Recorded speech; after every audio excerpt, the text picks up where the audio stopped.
Hi friends, welcome to my channel Ratna Anupindi. మనం ఇప్పుడు పచ్చి బఠానీలు చిన్న చిన్న బంగాళదుంపలతోటి ఒక గ్రేవీ కర్రీ ఎలా చేయాలో చూద్దాము. ఇప్పుడు ఈ సీజన్లో ఎక్కువగా దొరికే పచ్చి బఠానీలు బేబీ పొటాటోస్ తోటి చేసుకునే ఈ కూర పూరీలు చపాతీలే కాకుండా జీరా రైస్ ఫ్రైడ్ రైస్లో కూడా చాలా బాగుంటుంది. ఈ కూర చూస్తుంటేనే నోరు ఊరిపోతుంది కదా. మరి అలాంటి కూర ఎలా చేయాలో చూసేద్దామా ఇప్పుడు. దీనికోసం బేబీ ఆలులు నేను ఇక్కడ ఒక 1/2 kg తీసుకున్నాను. వీటిని ఒకసారి శుభ్రంగా కడిగి కుక్కర్లో ఒక్క విజిల్ వచ్చే వరకు ఉడికించుకోవాలి. పచ్చి బఠానీలు ఇది కూడా ఒలిచి ఫ్రెష్ బఠానీలు అయితేనే బాగుంటుంది. ఈ బఠానీలు కూడా బంగాళదుంపలతో పాటుగా మనకి ఎన్ని కావాలో అన్ని తీసుకుని ఉడికించాలి. ఇలా కడిగిన బంగాళదుంపల్ని కుక్కర్లో వేసుకుని దుంపలు ములిగే వరకు నీళ్లు పోయాలి. నీళ్లు పోసిన తర్వాత ఒక గిన్నెలో బఠానీలు వేసుకోవాలి. ఇది కూడా కడిగిన తర్వాత ఇది కూడా ములిగే వరకు కొంచెం నీళ్లు పోయాలి.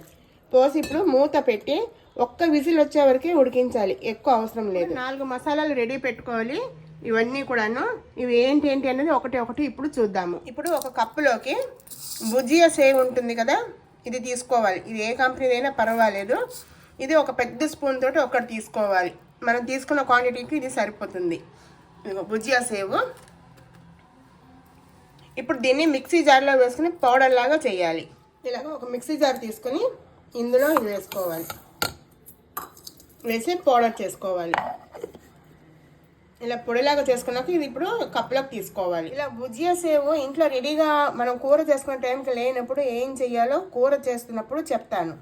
ఇప్పుడు 2-3 ఉల్లిపాయలు, చిన్న అల్లం ముక్క, ఒక పచ్చిమిరపకాయ, 3-4 వెల్లుల్లి పాయలు, కొంచెం కొత్తిమీర, ఇవన్నీ శుభ్రంగా కడిగి ముక్కల కింద చేసుకుని పేస్ట్ లాగా చేసుకోవాలి. ఇలా గ్రైండ్ చేసుకుని ఒక కప్పులోకి తీసుకోవాలి. ఇప్పుడు 2 టమాటాలని ముక్కల కింద చేసుకుని ఇదే జార్లో గ్రైండ్ చేసుకోవాలి. టమాటాని కూడా ఒక కప్పులోకి తీసేసుకోవాలి. ఇప్పుడు ఈ టమాటా ఉల్లిపాయ పేస్ట్తో పాటు ఇంకొకటి డ్రై మసాలాల పేస్ట్ కూడా చేసుకోవాలి. దీనికోసం నేను ధనియాల పొడి ఈ స్పూన్ తోటి 4 స్పూన్లు నిండా తీసుకున్నాను. అలాగే ఒక చెంచా పసుపు వేయాలి. అలాగే జీలకర్ర పొడి 1.5 స్పూన్ వేయాలి. అలాగే నేను ఇక్కడ గరం మసాలా పొడి వేస్తున్నాను. దీని బదులు ఇంకేదైనా మసాలా కూడా వేసుకోవచ్చు. అంటే పావుబాజీ మసాలా, కిచెన్ కింగ్, అలా ఏదైనా వేసుకోవచ్చు. ఇది 1 స్పూను. అలాగే కారం కోసము ఇది Kashmiri red chilli powder. Colour వస్తుంది, కమ్మగా ఉంటుంది. కారం తినేవాళ్ళు ఉంటే నార్మల్ కారం కూడా 1 స్పూన్ వేసుకోవచ్చు. నేను అందులో పచ్చిమిరపకాయ వేసాను, గరం మసాలా ఇవన్నీ ఉన్నాయి కాబట్టి నేను కాశ్మీరీ రెడ్ చిల్లీ 1 స్పూన్ వేస్తున్నాను. ఇంకొక 1/2 స్పూను. ఇప్పుడు ఇందులో కొంచెం నీళ్లు పోసుకుంటూ పేస్ట్ లాగా చేసుకోవాలి.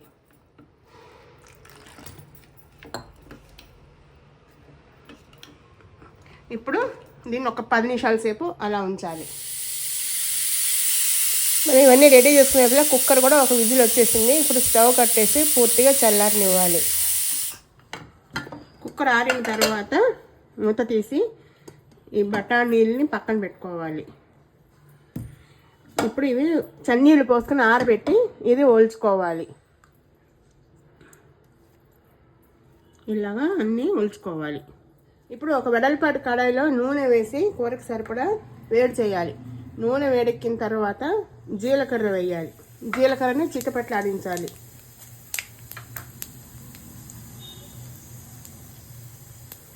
జీలకర్ర చిటపట్లాడిన తర్వాత మనం రుబ్బి పెట్టుకున్న ఉల్లిపాయ, అల్లం వెల్లుల్లి ముద్ద ఉంది కదా, ఇది వేసుకుని వేయించుకోవాలి. సిమ్లో పెట్టి వేయించుకోవాలి.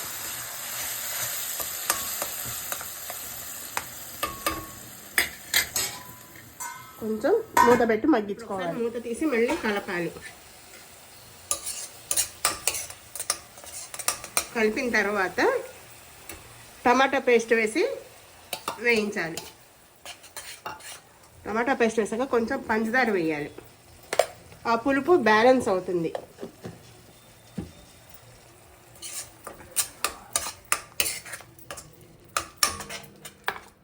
అలాగే మనము ఉప్పు కూడా వేయలేదు ఎక్కడ.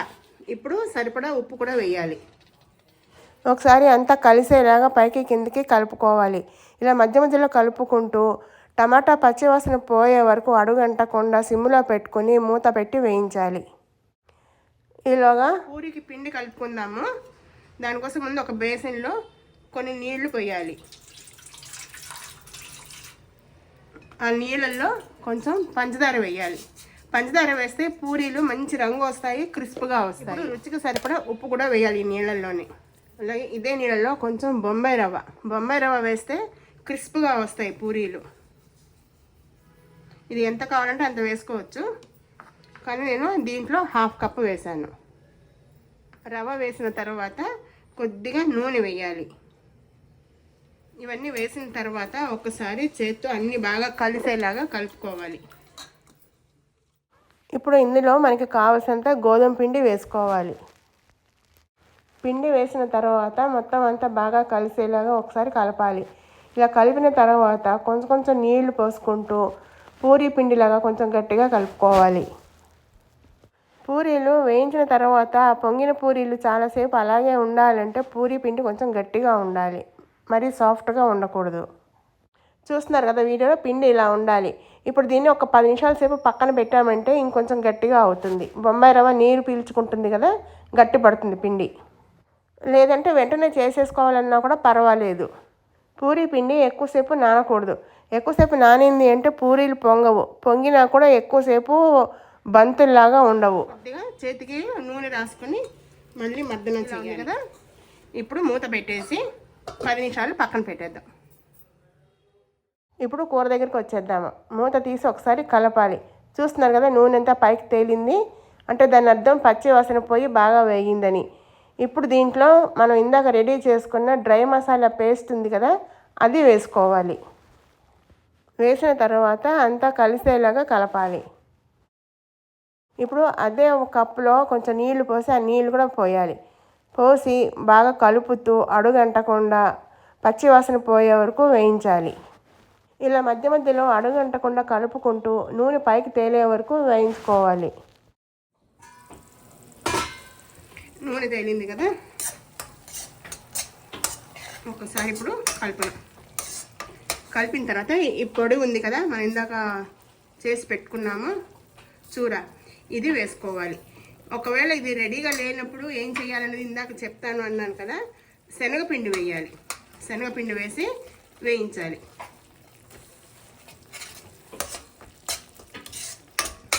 ఇప్పుడు ఇదైతే వేసేయచ్చు డైరెక్ట్గాను. శనగపిండి వేస్తే కొంచెం పచ్చి వాసన పోయే వరకు 1 నిమిషం మగ్గించుకోవాలి. ఇప్పుడు ఆలులు వేయాలి.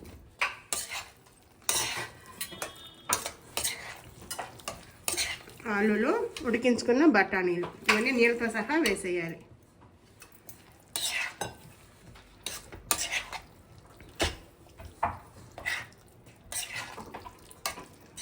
ఒకసారి కలుపుకొని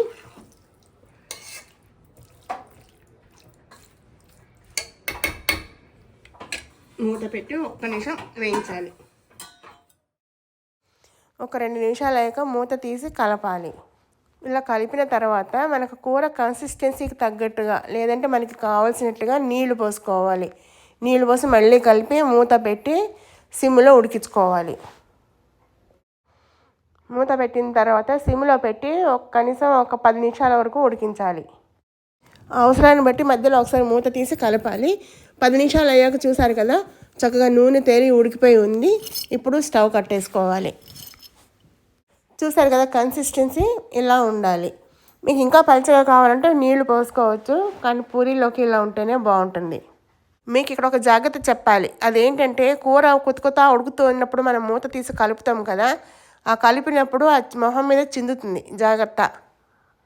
ఇప్పుడు స్టవ్ కట్టేసి ఆ వేడి మీద సన్నగా తరిగిన కొత్తిమీర వేసి మూత పెట్టేయాలి. మూత పెట్టడం వల్ల మంచి వాసన పడుతుంది. ఒక 5 నిమిషాలు అయ్యాక అంతా ఒకసారి కలుపుకోవాలి. అంతేనండి, ఎంతో టేస్టీగా ఉండే baby potato green peas curry ready. చూడండి నోరుడుతోంది కదా మీకు కూడా. ఇప్పుడు పూరీ పిండి దగ్గరికి వచ్చేద్దాము. 10 నిమిషాలు నానిన పిండిని మర్దన చేసుకోవాలి.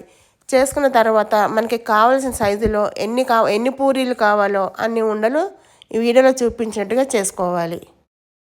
ఇలా రెడీ పెట్టుకున్న పూరీ ఉండలకి పొడిపిండి అద్ది మనకి కావాల్సిన సైజులో మరీ పల్చగాను మరీ దళసరిగా కాకుండా మీడియంగా ఒత్తుకోవాలి. ఈ ఒత్తేటప్పుడు ప్రెషర్ ఎక్కువ ఇవ్వకుండా అన్ని వైపులా సమానంగా లైట్గా ఒత్తుకోవాలి. ఇలా ఒత్తుకున్న పూరీలన్నీ కూడాను ఒక ప్లేట్లోకి పెట్టుకోవాలి. డీప్ ఫ్రైకి సరిపడా నూనె పెట్టి వేడి చేశాను.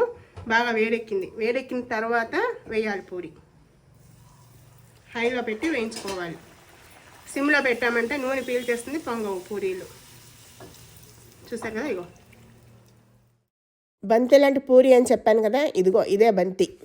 ఈ పూరి వేపు కూడా మనకి నచ్చినట్టుగా వేయించుకోవచ్చు. కొంతమంది ఎర్రగా ఉంటే ఇష్టపడతారు, కొంతమంది లైట్గా ఉంటే ఇష్టపడతారు. అది ఎవరి ఇష్టాన్ని బట్టి వాళ్ళు వేయించుకోవాలి. ఇలా వేగిన పూరిని ఒక పళ్ళెంలో వేసుకోవాలి. చూడటానికి బాగుంది కదా బంతి పూరి, అదేనండి బాగా పొంగిన పూరి. ఇలాగే అన్ని పూరీలు వేయించుకోవాలి. పూరీలు ఇలా బంతుల్లో పొంగాలి అంటే ఒక టిప్ ఏంటి అంటే నూనె వేడిగా ఉండాలి. వేడిగా ఉన్న నూనెలో వేస్తే మాత్రమే అలా పొంగుతాయి. వేడిగా లేకపోతే మాత్రం పూరి పొంగదు, నూనె పీల్చేస్తుంది. ఇవి రెండు గుర్తుపెట్టుకోవాలి. మరి మీకు ఈ వీడియో నచ్చిందా? ఈ కూర రెసిపీ నచ్చిందా? నచ్చిందంటే ఖచ్చితంగా ఒకసారి మీరు ట్రై చేసి మీకు ఎలా వచ్చిందన్నది నాకు తెలియచేయండి. అలాగే బంతి పూరీలు కూడా ట్రై చేయండి. రెసిపీ నచ్చితే చేస్తారు. మరి వీడియో నచ్చితే ఏం చేయాలి? లైక్ చేయాలి, షేర్ చేయాలి, కామెంట్ చేయాలి. అలాగే మొదటిసారి చూస్తున్న వాళ్ళైతే సబ్స్క్రైబ్ చేయడం మర్చిపోకూడదు. అవునా? మరైతే చేసేయండి.